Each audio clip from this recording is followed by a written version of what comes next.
이 내용을 함께 취재한 박미라 기자와 좀 더 이야기 나눠보겠습니다. 어서 오세요. 일단 앞서 보도에서도 나온 것처럼 이 국내 가상자산 시장에서의 불법 상장과 관련된 이런 논란이 이번이 처음은 아닌 거죠. 네, 맞습니다.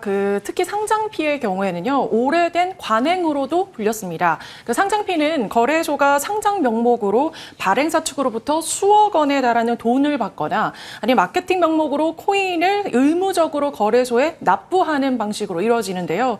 2018년도와 2019년 당시에도 코인별로 4억 원에서 최대 6억 원가량을 상장피를 주고받았다는 사실이 알려지면서 논란이 되기도 했습니다. 상장피 외에도요, 시세 조정과 자전 거래도 현재 문제가 되고 있는데요. 일각에서 마켓 메이킹일 뿐 이 시세 조정은 아니라는 의견도 있지만 대부분은 가상자산 시장에서 마켓 메이킹이 좀 변질됐다는 의견이 더 우세합니다. 마켓 메이킹은 말 그대로 시장이 원활하게 조성될 수 있도록 한다는 개념으로 이 증권 시장에서 유래된 말입니다. 마켓 메이킹 새로운 주식이 상장이 되었을 때 거래가 많지 않을 경우에는요, 수급 불균형이 좀 이뤄지게 되고 그렇게 되면 주가에 심한 변동이 생기면서 투자자들도 피해를 볼 수 있기 때문인데요. 이 때문에 가격을 안정시켜서 사전에 투자자의 피해를 막고 또 막는 건데, 가상자산 시장에서의 마켓 메이킹은 시세 조정과 자전 거래처럼 다소 변질된 형태로 운영이 되고 있다는 우려가 나옵니다. 전문가의 설명 들어보겠습니다. 맞아요. 그러니까 실제로 그냥 적법한 의미에서의 시장 조성이나 유동성 공급인 경우도 있는데, 지금까지 이제 문제된 많은 경우는 그런 것보다는 오히려 이제 시가를 좀 조정하려고 하는 경우가 좀 많이 있었죠. 이런 문제가 반복되는 것을 막기 위해서라도 이 가상자산법이 빠른 시일 내에 제정이 돼야 될 것으로 보이는데 법 제정이 계속 지연되고 있다고요? 네, 맞습니다. 지난해 국산 가상자산 테라와 루나 사태를 계기로요, 미국 최대 가상자산 거래소 FTX의 파산도 신청하면서 가상자산 시장에 크고 작은 논란들이 이어지고 있습니다.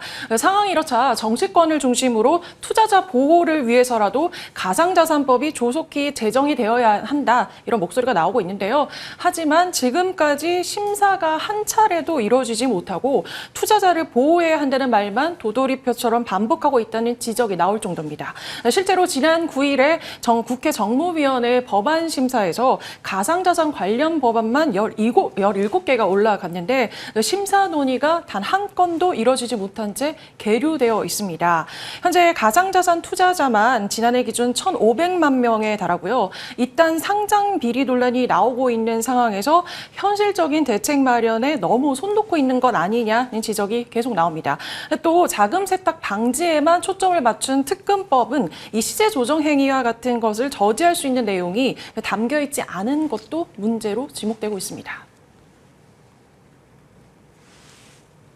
특검법상에 있는 가상자산 관련해서 어떤 불공정 행위는 내부자 거래하고 특수관계인 거래 금지 이 정도뿐이 없는 거예요. 시세 조정이라든가 아니면 시장에서 교란 행위라든가 이런 부분을 법에 근본적으로 담고 있지 않기 때문에 지금 와서 지금 문제가 지금 계속 발생이 되고 있는 거죠.